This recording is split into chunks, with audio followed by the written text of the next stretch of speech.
Welcome to Not Milk Never Milk. Subscribe if you're lactose intolerant. You start by opening Samsung Health and signing into your Samsung account so data syncs across devices. Once done, grant location, activity, and notification permissions. These let the app track walks and detect workouts. Next, enter your profile details, height, weight, birthday, and choose initial goals for steps or sleep. This establishes accurate calorie and distance estimates, so make sure entries are accurate. Now you're ready to move to activity tracking and sensor setup in the app. You'll now configure tracking and device connections to capture reliable data. First, open the exercise or steps card and choose automatic detection or manual start. Automatic logs walks and runs, manual captures structured workouts.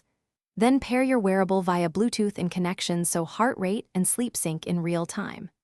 Once paired, customize which activities are shown, set active hours and reminders, and pick sync frequency. These choices reduce battery impact while keeping your records up to date and meaningful.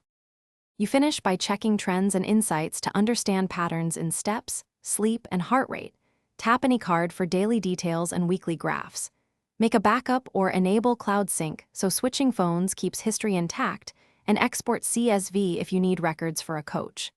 If data stops updating, first verify app permissions and Bluetooth connection, then add Samsung Health to battery optimization exceptions.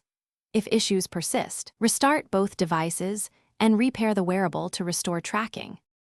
Thanks for watching. If this was helpful, leave a like and consider subscribing. See you next time.